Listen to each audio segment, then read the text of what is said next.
Sí, vamos a hablar de educación, pero de educación en general, pero algunos aspectos puntuales que aparecen en uno de los informes del Instituto Nacional de Educación, Instituto Nacional De de evaluación Evaluación educativa. Educativa, siempre me confundo con eso.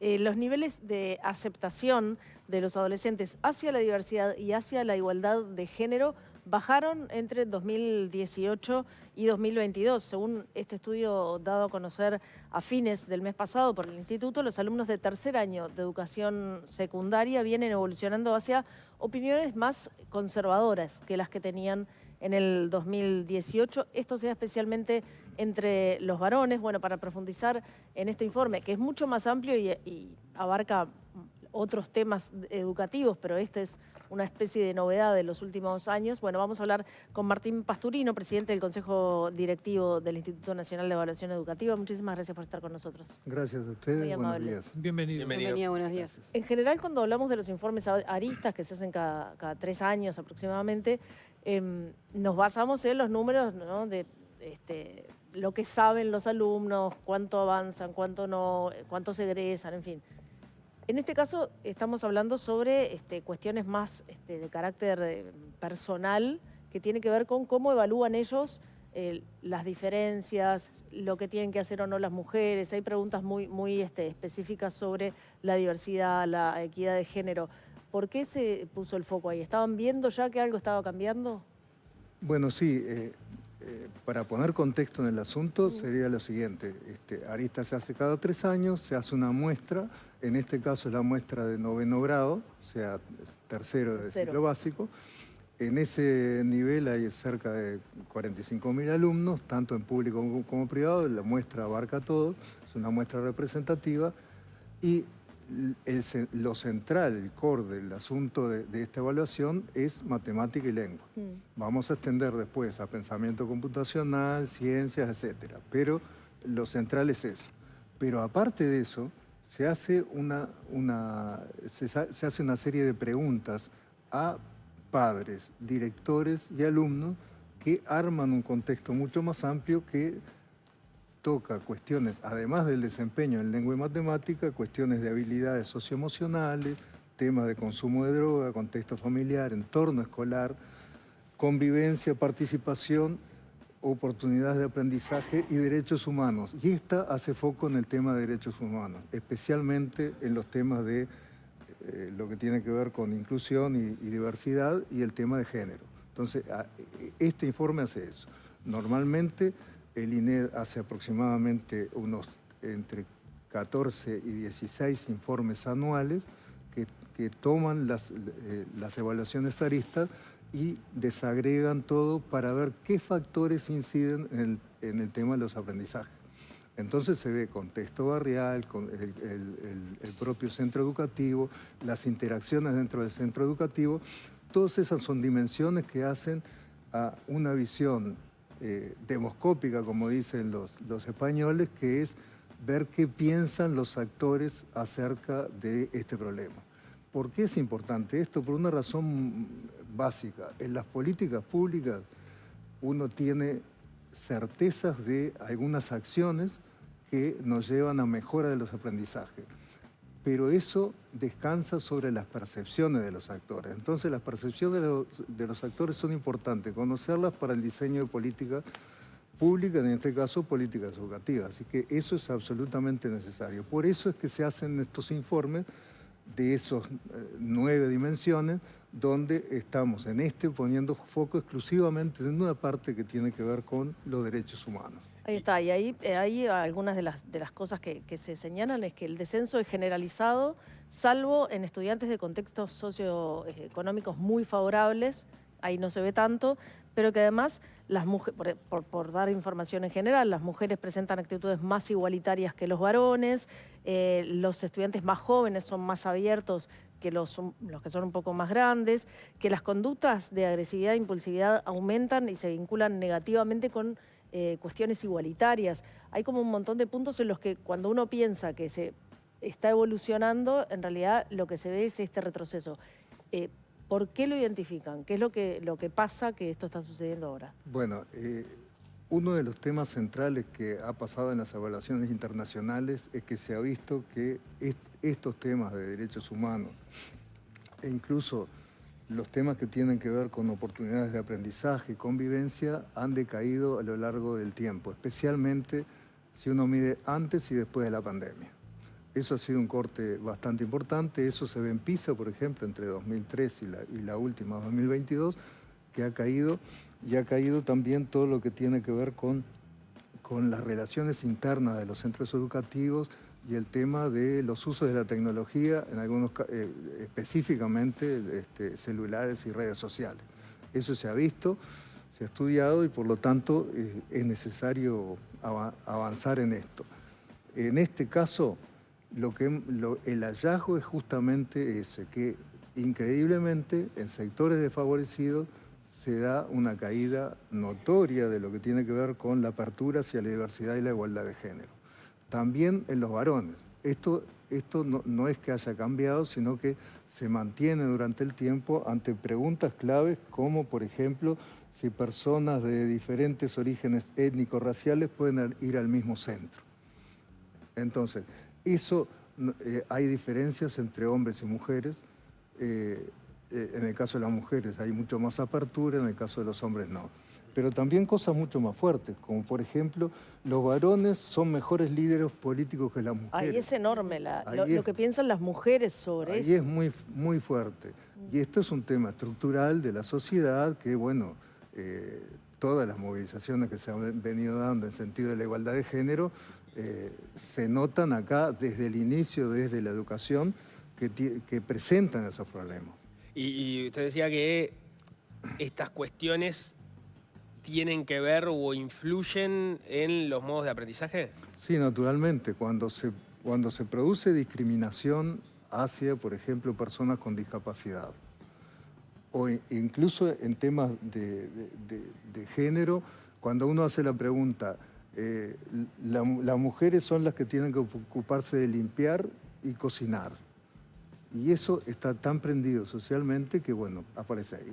Y acá hay un tema importante desde el punto de vista de género, desde la perspectiva de la proyección hacia adelante de los jóvenes, de las expectativas que tienen, expectativas educativas, expectativas laborales. Hay un recorte alrededor de los 8 años de edad, que es el tema de género. A partir de ahí, las niñas empiezan a pensar que se le achica el universo laboral a ciertas profesiones. Y después, a los 12 años, se da otro corte, que es el corte desde el punto de vista socioeconómico y cultural. Hay jóvenes que dicen, bueno, yo no puedo hacer ingeniería porque vengo de un contexto distinto. Eso no quiere decir que no lo pueda hacer, de hecho hay casos, muchos casos, porque si uno ve en grandes números, sucede eso.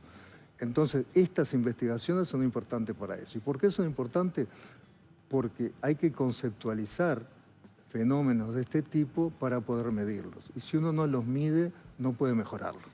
Eso es un tema clave que hay que tener en cuenta. De hecho, del informe también se desprende que hay ciertas tendencias incipientes, positivas, que se podrían trabajar sobre ellas para revertir la realidad, ¿no? Sí.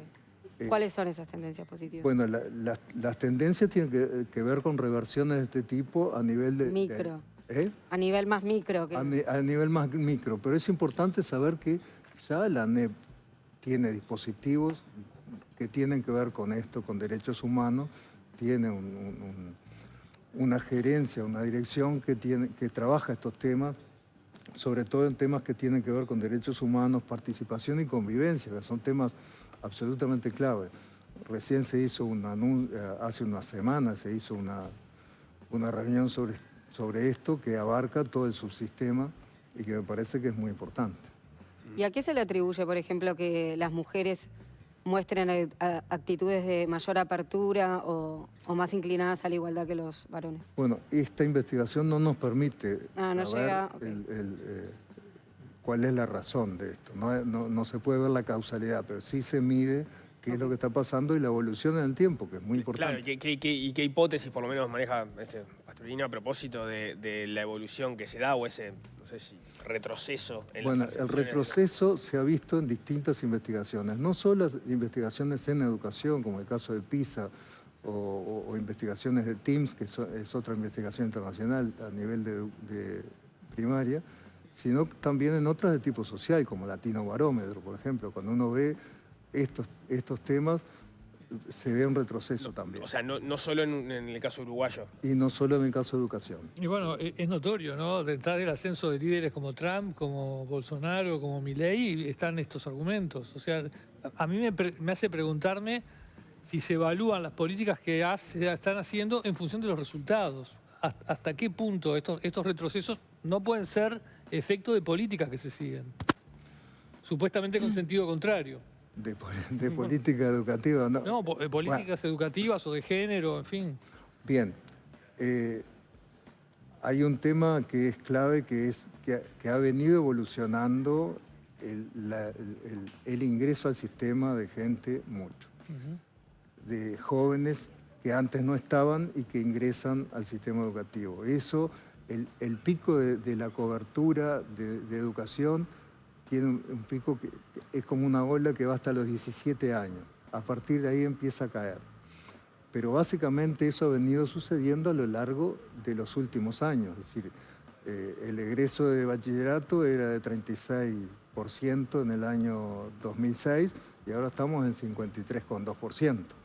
Es muy lento, pero si uno ve la dinámica que sucede en otros países, por ejemplo, países que tenían igual problema de repetición de grado, como era Portugal, España, Francia, Italia, Grecia, toda esa zona de ahí, empezó a bajar la repetición y empezó a aumentar la cobertura y empezó a aumentar también lo que tiene que ver con evaluación de resultados educativos. Así que eso es una dinámica que en Uruguay es muy lenta, pero que se está dando un proceso similar al que se produjo en Portugal a partir del año 2000.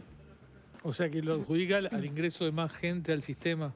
Notoriamente, los resultados educativos son un mapa del contexto socioeconómico. Eso es así en todas partes del mundo, eso se ha estudiado desde la década del 60, hay teóricos que dicen esto.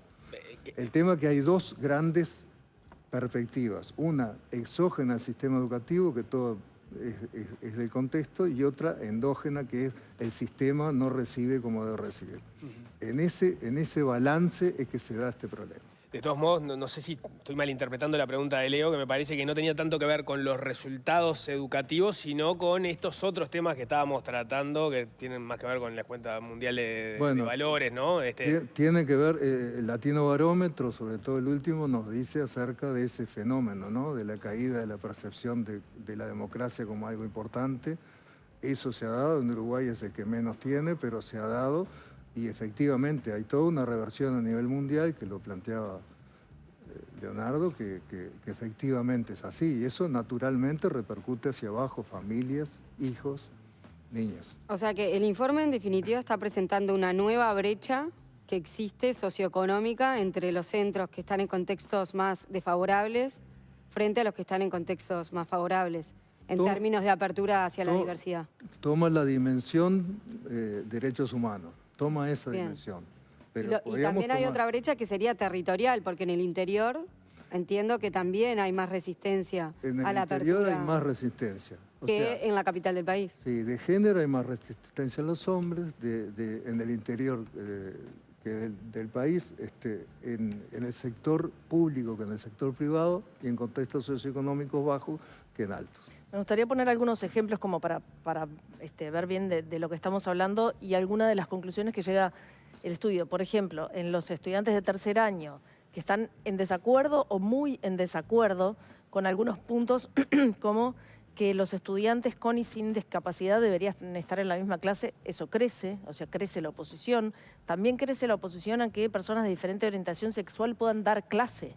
Crece la oposición. Crece también en que personas ricas y pobres deberían estar en el mismo centro educativo. Eso casi se duplica la percepción, el desacuerdo. Y que personas de diferentes razas puedan ir al mismo centro, esa más que se duplica. Entonces, una de las cosas que señala el informe es que ante esta situación hay que reforzar las intervenciones educativas y familiares para tratar de Exactamente, y sociales también. Ahí está.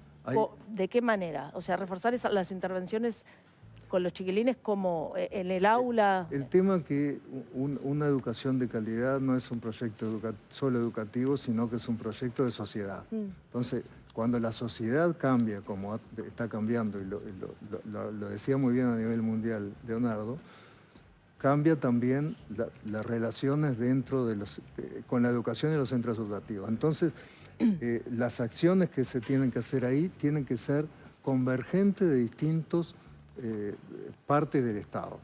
Esto es, no solo las acciones de la propia educación, sino que tiene que ver con salud, con vivienda, con todo lo que tiene que ver con el MIDES. El ejemplo más claro es estos 5.000 y pico de jóvenes, niños y jóvenes que estaban fuera del sistema educativo. Antes había un sistema de alerta que se decía, bueno, cuidado, este muchacho, este joven, este niño está fuera del sistema. Ahora lo que se hizo fue un operativo que abarca varios ministerios, sobre todo el Banco de Previsión Social y el MIDES, y logró que la mitad de esos jóvenes reingresaran al sistema. O sea, la acción conjunta, y ese es uno de los temas fundamentales, saber que la educación no es sola, es también con la sociedad y con la familia. El problema que tenemos con la familia es que muchas familias tienen nivel educativo bajo y eso hace que no puedan ayudar a los jóvenes. Entonces, ahí se da un fenómeno bastante complejo donde el sistema educativo tiene que aportar más. Eso es tiempo completo, eso es tutoría, eso es alimentación, eso es otras dimensiones de la vida del niño y del joven que tiene que aportar desde el sistema educativo. Este trabajo que estamos viendo, como decíamos, surgía, es uno de las dimensiones de análisis que surge de la medición de aristas media, ya tercero de liceo, noveno de primaria ahora, que se realizó en 2022. De secundaria. De media. De media. Claro. Primaria ahora, secundaria antes. Que ahora se está realizando un nuevo estudio, pero además, por lo que comentábamos antes de tanda, se va a venir también la novedad de que van a estar analizando sexo de liceo. Sí. Cuando yo dije que la hora de cobertura iba subiendo hasta 17 años, va bajando la repetición, tanto en primaria, que fue muy grande, también en media, está bajando la repetición. Eso hace que mayor cantidad de jóvenes vayan siguiendo el ritmo que corresponde. Esto es clave, el ritmo que corresponde, porque uno de los temas principales de la deserción del sistema educativo es la repetición. La repetición cuadriplica la posibilidad de deserción de los jóvenes. Por lo tanto, el retenerlo en el sistema educativo y que el flujo de matrícula sea constante, eso hace que mejoren los resultados. Eso ha pasado en muchos países, como yo señalaba, de la zona del Mediterráneo y Portugal. Entonces, eso es importante y permitirá conocer qué es lo que pasa. Esta evaluación va a permitir saber qué es lo que pasa con matemática, lengua, computación, y vamos a ver también escritura, que es uno de los temas centrales que permite perfilar mejor el nivel educativo de los jóvenes. Uno de los temas más graves es la escritura. Y el otro tema que también está en el informe, pero no tiene el realce que debería tener, es el tema del uso de las redes sociales.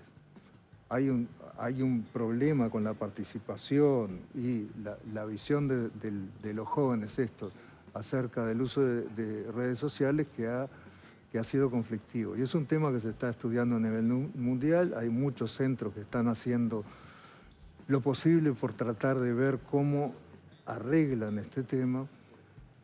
Para darles una idea del problema, Argentina, Uruguay y Chile, más de un 50% de los jóvenes de 15 años reportan que se distraen con los celulares en clase. Entonces, el promedio a nivel mundial anda en el 15% y nosotros estamos cerca del 50%. O sea, uno de cada dos estudiantes. Sí, eso realmente es un problema. Distracción con su propio celular o con otro. Y el tema de las redes sociales ha avanzado tanto que impacta en el problema de derechos humanos, porque ahí se da el acoso, ahí se dan todos esos problemas que aparecen, que los que son padres sabrán. lo que sucede especialmente con los jóvenes en esto del uso de las redes sociales, que ha sido tan grande, ha sido tan creciente en los últimos tiempos. ¿Pero ahí hay una postura del INED sobre esto? Es decir, sobre el uso... No, nosotros lo que hacemos es evaluar qué es lo que está pasando. Ponemos indicadores, vemos la evolución, y eso son un conjunto de información que le sirve a los decisores de política.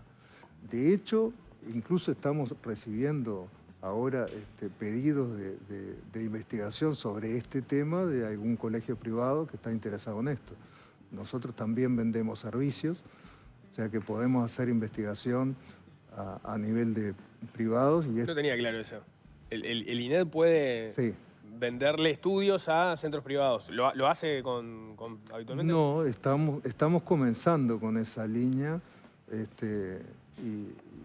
Y de hecho también la ANEP nos compra estudios. Por ejemplo, los centros María Espínola, la ANEP, la anterior administración pidió al INED y pagó por el estudio sobre qué pasa con los centros María Espínola. ¿Pero la ANEP no tiene su propia dirección de investigación y evaluación educativa?